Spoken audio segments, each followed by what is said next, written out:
witnessed the Supreme Court's decision of the burial of the late President Ferdinand Marcos in the libingan ng mga bayan. Yes, he has done enormous projects and infrastructures that we still are benefiting from up to now. And yes, people can say that he has elevated our country to its golden age. But those achievements can never and will never compensate the burden that he has given his fellow Filipinos. It caused severe violence and it has silenced the people. And silence is not tantamount to peace. A hero is someone who fights for justice. And the Supreme Court's decision states otherwise. Para sa akin, hindi ako sumasang-ayon pala. Di ako sumasang-ayon sa idea nila ilibing si Marcos sa libingan ng bayani. Bakit? Kasi kailan naging bayani ba siya sa mata ng mga tao? Kailan ba siya naging bayani? Kaya lang nasasaktan yung kaya ang mga sundalo ay nagiging maharas sa mga tao dahil sa batas niya, sa ilalim ng batas niya. Napaunod nga niya ang Pilipinas, pero sa human rights, nasa ng karapatan ng bawat tao, nasa ng speech, freedom of speech. Kung doon siya ililibing sa libingan ng bayani, kung malilibing man siya doon sa libingan ng bayani, walang kwenta ang mga nagawa ng mga ibang mga nalibing doon. Parang na-dishonored ang mga pangalan ng mga nakalibing doon. Para sa akin, hindi talaga ako sangayon. Marcos's burial, I don't know, but I'll just be neutral. I somehow agree about the burial of Ferdinand Marcos. Why? Because we all know that Ferdinand Marcos is one of the most powerful ex-president in the Philippines, and that's the one fact about it. And also, I'm really unsure about it, but I'm pretty sure that I read an article that soldiers should be buried in the libingan ng mga bayan. And that's one of the proof that the Supreme Court has said. And also, I somehow disagree and against about it. Why? Because we all know that President Marcos is a dictator. A dictator killed a lot of innocent Filipinos. And that's very hilarious. And also, some Filipinos were blinded about the good infrastructures that Marcos built that benefits us as Filipinos. And that is to cover up all the immorality and cruelty of Ferdinand Marcos in the past. And for Pete's sake, it's libingan ng mga bayani, a hero, and Ferdinand Marcos was not a hero. He's just a dictator. And he is not a hero and he will never be. Pumapayag ako dun kasi hindi lang naman puro kasamaan yung nagawa ni Marcos sa ating mga Pilipino. Diba? Nakilala din yung Pilipinas dahil sa ginawa niya. Naalala ko pa nun, sumikat nga daw yung Pilipinas sa Asia. Saka siya lang ba may kasalanan sa mga nangyayari noon? Yung mga dinukot na tao, siya ba yung dumukot? Diba hindi? Yung mga sundalo nga yun Saka sino ba yung nagpahirap sa kanya? Sa mga tao? Diba yung mga sundalo, hindi si Marcos? Ba't si Marcos lang sinisisi nila? Tsaka, ba't pa nila inaano yan? Patay na yung tao. Ano ba kasalanan nun? Ililibing na lang, maano pa yung mga tao Ay yung problema sa Pilipino Imbis na problemahan yung problema nila, pinoproblema yung problema ng iba Well, my answer for that is, why bother? Why these people fighting over that matter? This will not help the economic growth of our country. Bakit hindi na lang nila problemahan yung problema ng ating bansa? Tingin ko mas makakatulong pa yun pagka ayun na lang yung problema nila. Para sa akin kasi, wala akong pakialam kung saan ilibing si Marcos, kahit dyan pa yan sa North Cemetery, kahit katabi pa yan ng libingan ng lolo ko, okay lang sa akin yan. What I mean is, wala akong pakialam kung saan ililibing si Marcos kasi di naman na magbe-benefit yan. In my opinion, I am not agree on burying former President Marcos in the libingan ng mga bayan because during his administration, many people suffer and die. Even if he have done many things in our country, his wrongdoings are still visible and cannot be hidden. Sa aking palagay, away pabor. Kasi si former President Ferdinand Marcos, marami siyang nagawa, maraming mga bagay na kanyang nagawa na wala pang nakakagawa.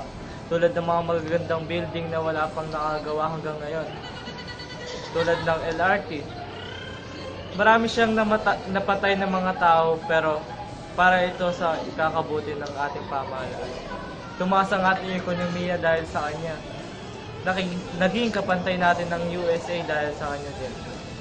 Dahil sa mga bagay na ito, sa palagay ko, deserve niyang maging malibing sa libingan ng mga bayani. Hindi rin yun ang bagay na dapat consider natin. Marami yung mga bagay tulad ng pagiging presidente niya, sundalo niya. Yun lang.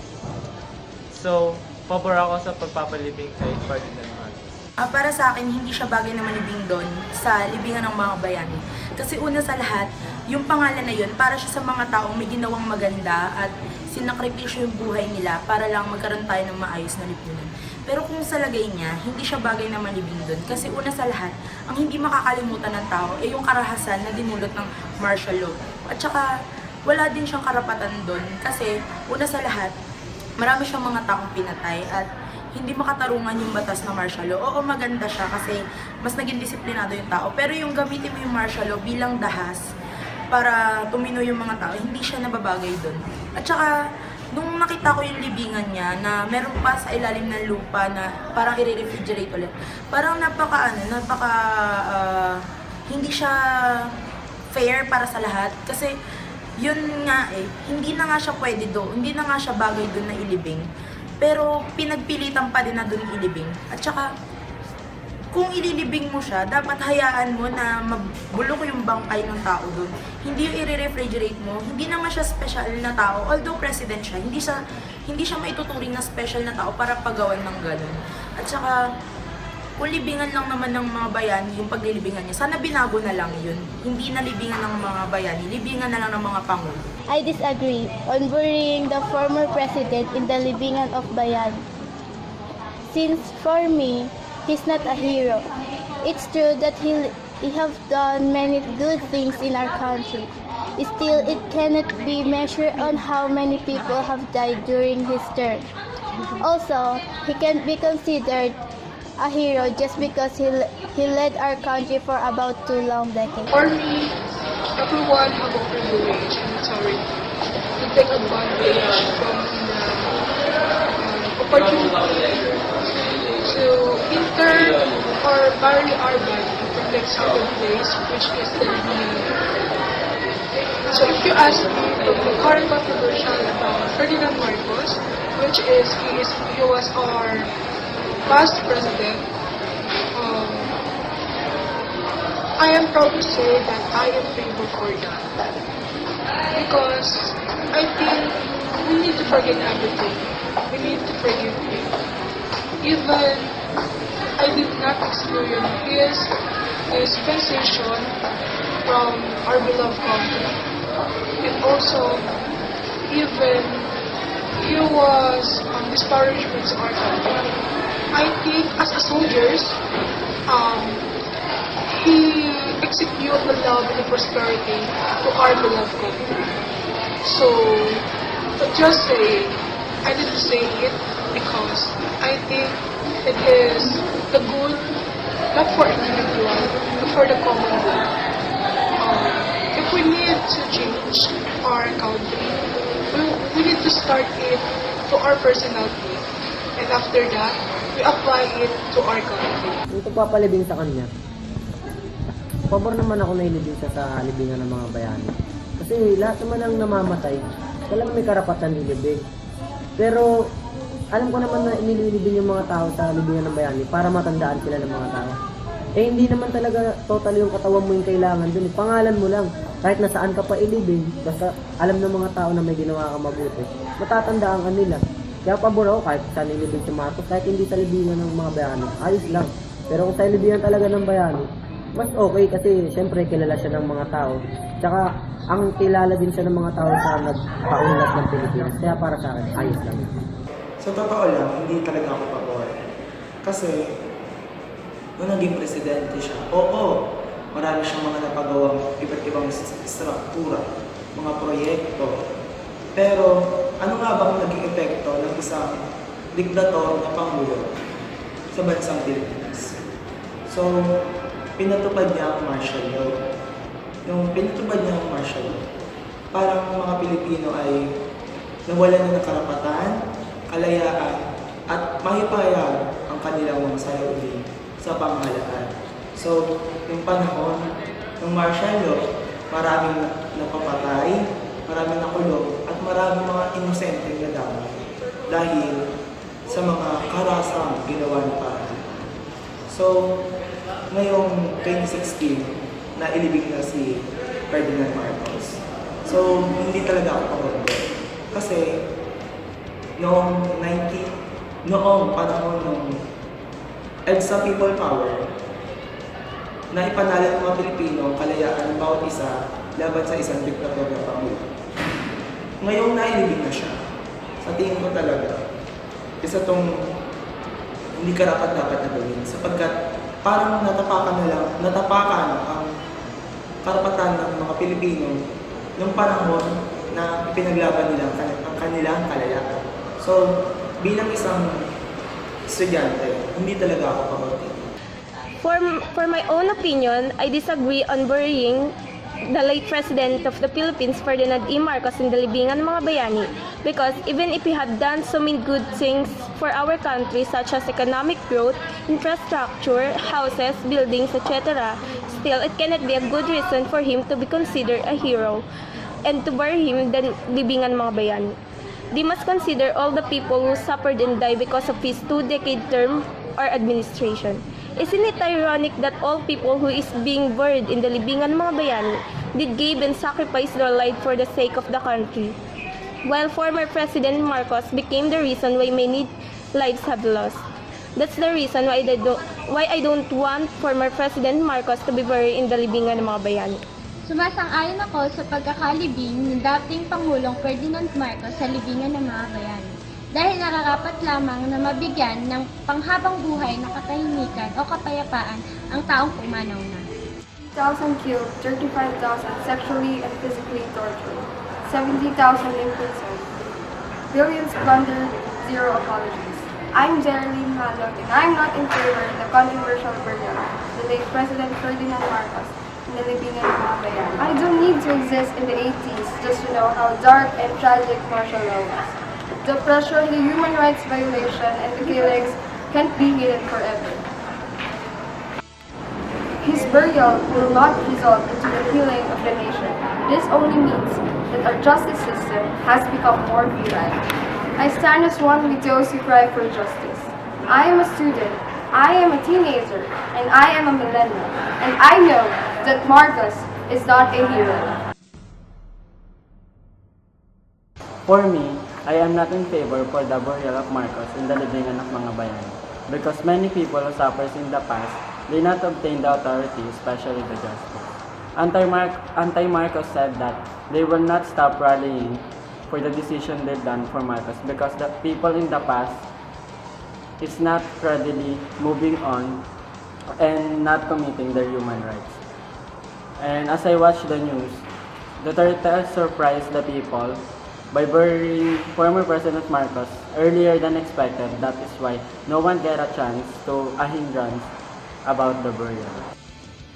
I'm kind of like in the neutral zone in here, in this decision, because, well, I think he should be buried there, and there's a side of me that also thinks that he shouldn't be buried there. So,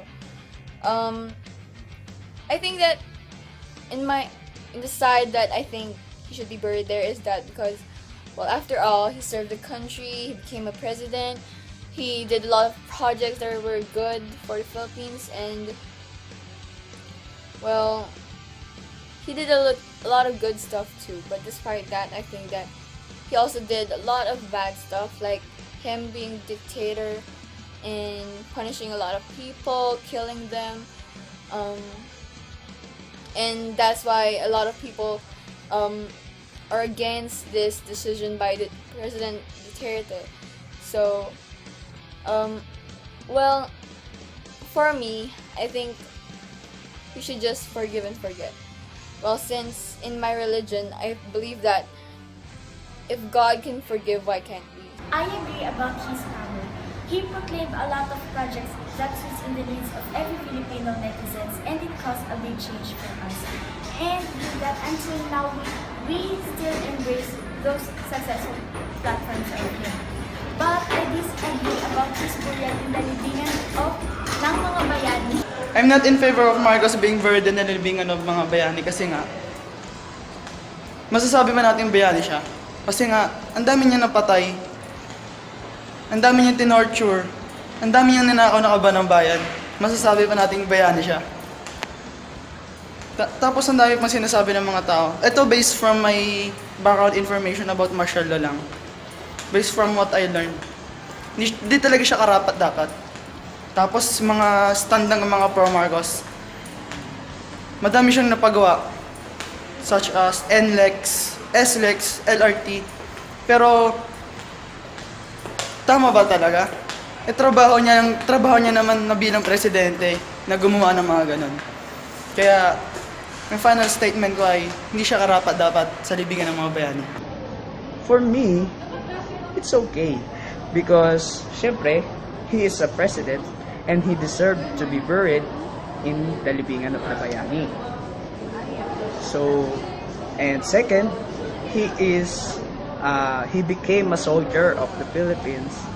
So, basically, he is a hero of our country. Kaya okay lang sa akin na malibing siya. And he deserves it a lot.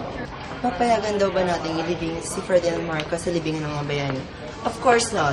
Cancelor. And you know why? Because first of all, he's not a hero. He's a dictator, a murderer, a deceiver. At hindi yun gawain ng isang hero. Gawain ng isang hero ay magligtas ng buhay. And mali yun. Salungat ata yung nangyari eh. Pumatay siya during martial law. Pinagtakpan niya yung mga kasalanan niya. Pumapatay siya ng journalist kapag hindi nagugustuhan. Lahat ng mga sinusulat nito and even nagto-torture siya. Could you imagine? No. Because we are not from that era. And nasasaktan ako dahil hindi natin iniisip yung dignidad at reputasyon ng mga taong namatay para makipaglaban. Sana naman magkaroon tayo ng konting pagkakaisa para magkaroon ng demokratikong bayan. Hindi siya karapat-dapat libingan ng mga bayani. Bakit? Dahil sa isang diktador. Ang diktador ay isang traidor. Traidor sa sarili niyang bansa. Ito na matandaan niyo. Walang traidor o walang diktador na inilibing sa kanilang sariling bansa. Lahat sila nilibing sa iba-ibang bansa, sinunog, lahat tinapon sa mga basurahan, lahat na napagpapa kung ano man tawag doon, sa kanilang mga katawan, ginawa na sa kanila. Dahil sila nga'y diktador. Sila yung masasama. Oo, aminin na natin. Marami nga naitulong dito si Marcos sa ating bansa. Napaulad niya ang Pilipinas sa pagpagawa siya sa katutak na struktura. Pero hindi sapat yun. Pinatandaan niya. Tao ang kanyang pinatay. Kalahi niya, kauli niya, kababayan niya, lahat. I completely disagree or not in favor. If I were to agree in that issue, I think I also agree to bury all the sacrifices, tortures, and loss of freedom of all the Filipinos during the martial law era. Also, in my opinion, by doing the surprise burial, I think they're disregarding the corruption, the dominance, and the abuse for power that he did during his rule. I think he did not deserve to be buried in the libingan ng mga bayani because he's not a hero. A hero saved lives. A hero is not a manipulator nor greedy. A hero never killed innocent lives. Marcos killed. Marcos tortured and abused the people, the power, and the wealth that he has just to prolong his reign. And let himself be a puppet for those greedy officials who only knows how to take and steal what is for the citizen. He removed all the human rights of the Filipinos. Men that fight for freedom were tortured and killed. Women that protest were raped. And the medias that supposed to voice out all the citizens' rights were manipulated. I'm an anti-fan of the Marcos loyalists because all they know is to forget. They did not experience the extreme power that Marcos hold and abused during his reign. Para sa akin, hindi ako pabor sa paglibing ni Marcos sa libingan ng mga bayan. Dahil sa tinanggalan niya ng karapatang pantao yung mga taong nakaranas ng martial law noong panahon na yun. At hindi siya karapat-dapat na malibing sa libingan ng mga bayani dahil sa mga ginawa niyang pangalipusta at hindi paggalang sa mga taong nakaranas ng martial law. At naging makasarili din siya dahil sa hindi niya tinignan kung sino yung maapektuhan nito. I'm in favor for the burial of the former president and they called dictator and manipulator. Because in my opinion, former President Ferdinand Marcos must lay down in peace in the libingan ng mga bayani. Maybe it became the reason to the tortures and corruptions. He abused his power during his reign regarding to the human rights of the Filipino citizens before. But for me, let us forgive what he made done to us. Because behind all the wrongdoings, Marcos still become a great help to our economy, including the transportation we're using right now, including the LRT and other infrastructures, including roads and buildings and etc. So if I were to ask if I'm in favor on that matter, yes, I'm in favor of the burying former President Marcos in the libingan ng mga bayani and let him be laid down in peace. Para sa akin, hindi ako pabor sa paglibing kay Marcos sa libingan ng mga bayani. Kasi hanggang ngayon, nakatatak pa rin sa ating mga Pilipino ang mga nagawang masama ng mga panahon niya. Kahit malaki na ang bag ni Marcos sa ating bansa noon, hindi pa rin ito naging sapat upang apakan niya yung pagkatao natin. Hindi ito naging sapat para alipustahin niya tayo, kaya wala siyang karapatan para ilibing sa mga libingan ng mga bayani. Kasi hindi nga tayo tinato ng maayos, hindi nga tayo binigyan ng kapayapaan, hindi nga binigay yung dapat na nararapat para sa ating mga Pilipino. And I have to say that I agree that Marcos was a good leader because he was able to do a lot of things for the Filipinos in his 21 years of service. But I don't think this is enough to be a reason to bury him in such a great place that holds people with such great honor. Because I don't know, I don't see it like that. Also, let's consider the things that he did that was bad, like torturing people, killing people, and everything. Those are certainly not good things. But personally, I think they should have left him where he was because it's not actually his choice to be buried in that place. He doesn't want to be buried in the libingan ng mga bayani. But yeah, I think they should have left him there. And I don't agree with burying him there. So for me, first of all, hindi ko siya kinoconsider na bayani, kaya di ako pabor sa paglibing sa kanya sa libingan ng mga bayani dahil marami siyang taong napatay, marami siyang karapatan na natapakan, at maraming tao ang nahirapan sa panahon niya, lalo na nung panahon ng martial law. So kapag ginawa natin yun, parang binaliwala na din natin ang paghihirap ng ating mga kapwa Pilipino noong panahon niya. At para sa akin, from the word itself, bayani, dapat mga tunay na bayani lamang ang nilalagay doon o nililibing doon para magkaroon ng sense yung libingan. For me, I am in favor in the burial of former President Marcos because for me, I think that everyone should be forgiven. And I think that I don't have the right to judge him because I wasn't present during that time. Okay, so ilang araw nang nakalipas, simula nga nung mailibing siya sa libingan ng mga bayani. Ito ay gumawa ng napakalaking gulo sa pagitan ng mga pro and anti-Marcos. Yan. So if you're going to ask me if I'm against or not sa pagkakalibing niya sa libingan niya ng mga bayani, ang sagot ko po ay papayag po ako. Payag po ako na mailibing siya sa libingan ng mga bayani. Bakit po? Dahil kita-kita naman, hindi naman maitatanggi yung napakalaking kontribusyon niya sa bansa natin. Napalago niya ang ekonomiya natin, ang dami niyang proyekto na nagawa, na ilunsad, at hanggang ngayon, napapakinabangan pa rin naman natin yun. Okay, so, ayun lang ay aking opinion. Kung may gusto kayong sabihin, bahala na kayo. Basta, okay sa akin ang pagkakaliw niyo. Para sa akin, hindi dapat siya ilibing sa libingan ng mga bayani. Kasi, oo, sabihin na natin may nagawa siya mabuti sa Pilipinas. Pero nung sa aking napanood at sa aking pag-i-interview, yung mga negative na nagawa niya ay mga pananakit sa mga tao. Ito'y inutusan ng mga sundalo.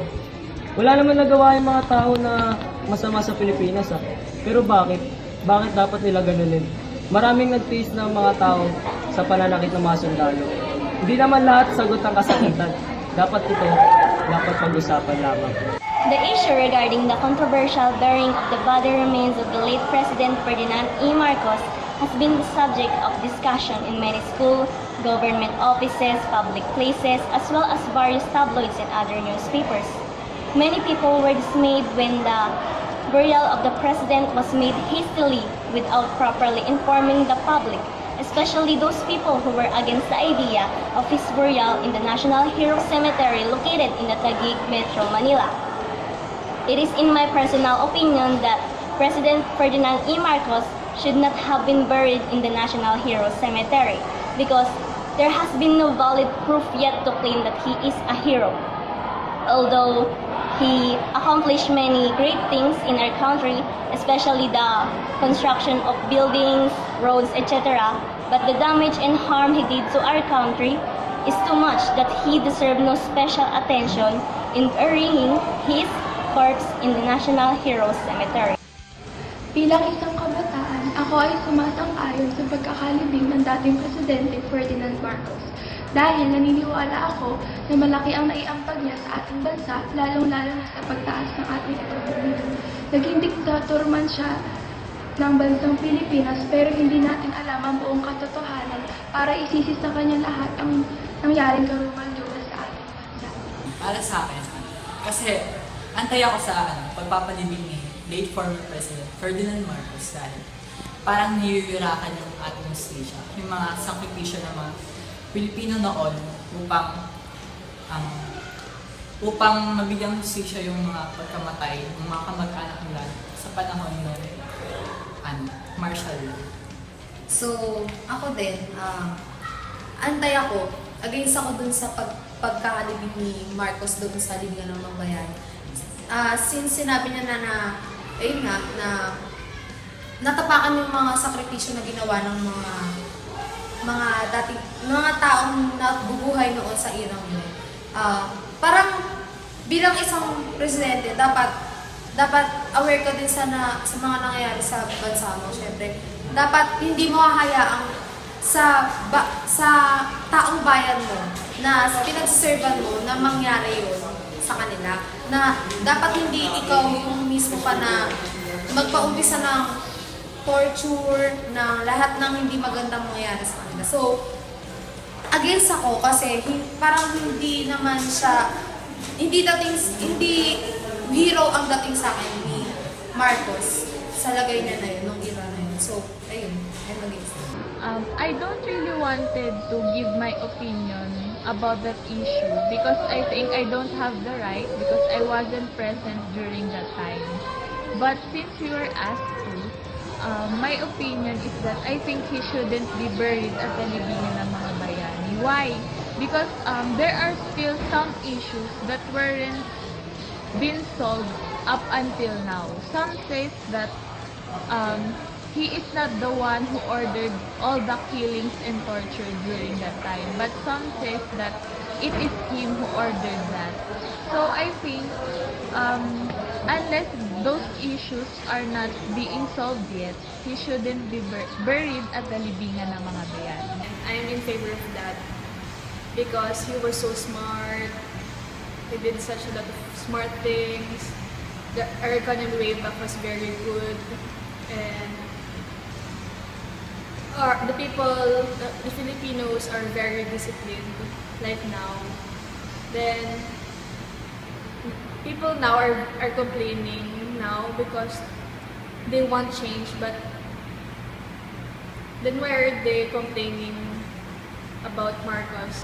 For me, my stand about Marcos burial is that I'm against it. Not that because everyone's against it, but I'm really against it. Why would you bury a dictator in the libingan ng mga bayani when it's supposed to be a hero who made our country proud? Even though he's the president and he has the power to be buried in the libingan ng mga bayani, he's still a dictator who killed so many innocent people and made their families made their families miserable when their other family member died because of him. So for me, I'm against it because he's a dictator and he's not supposed to be there. He's not supposed to be buried in the libingan ng mga bayani. So for me, as a youth, we should consider the projects that the former president has done for the country, which are being still used in this present time. Through it, people should make peace, just move on and forget and do things right. They should stop being rude about his burial and make peace and respect the president itself and his family as well. Marcos played a significant impact on society. He's the Iron Fist back in the 80s. No one tried or did invade us because they knew how strong our president was.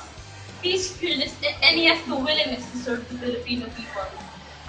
Knowing him that his intelligence is beyond compare. Ano mga infrastructures na alam niyang mag-benefit in the future. Lagi niya iniisip ang kapakanan ng mga tao in the future. And nakapagtaka kasi a lot of people are opposing him or against him. And they knew that Duterte supports Marcos. So therefore, they knew it before they voted for Duterte. Just like our president, I, Mary Sati din Sisteva, and I'm fighting for what I believe in and I'm favor of Marcos to be buried in the libingan ng mga bayani. Hindi sa pagiging anti or pro Marcos ako. But kasi hindi naman tayo una-una sa lahat. Hindi naman tayo pinanganak nung time na si Marcos yung naging president. And ayun, yung point ko doon is sang-ayon ako na ilibing siya sa libingan ng mga bayani. Hindi lang dahil sa naging president siya or what.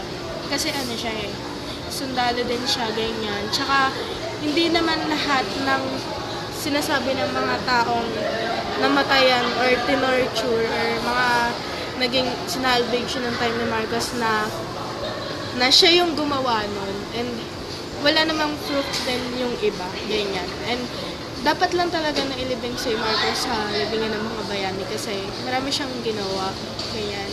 Kasi kung wala yung mga pinagawa niya, wala tayong gagamitin sa panahon ngayon, ganyan. Wala tayong ipagmamalaki sa ibang bansa. And, ayun, bilang pro and anti-Marcos, I think, hindi dahilan ang pagkamatay ng ibang tao para lang hindi mailibing yung dapat ilibing sa libingan ng mga bayani. And, ayun, so, yung ko sa kanya, pinaka natutunan ko dun about sa issue na yun is, ayun nga, hindi natin kailangan mag-depend sa nangyari sa past. Kailangan din move on din tayo, ganyan. And, ayun, sa paglibing kay Marcos, ayun, thankful kasi nalibing na rin siya sa wakas. Kasi, di ba, pinakahihintay-hintay siya. Ang daming naging issue na it's a year ago na din bago siya ilibing, ganyan. Marami ng taon yung nasayang para lang ilibing siya doon kasi, di ba, maraming nagsasabi na marami siyang pinapatay, ganyan. And, ayun. Hindi naman sa pagiging pro or anti, karapat-dapat ilibing si Marcos sa libingan ng mga bayani sapagkat marami siyang nagawa sa ating bansa at isa siyang hero. Then, nagkaroon pa ng issue na maraming hindi uma-agree sa paglibing sa kanya sa libingan ng mga bayani dahil sa nagawa niya noon. Hindi naman dapat lahat yun ay isisi sa kanya kasi hindi naman lahat na nangyari noon ay may gawa noon.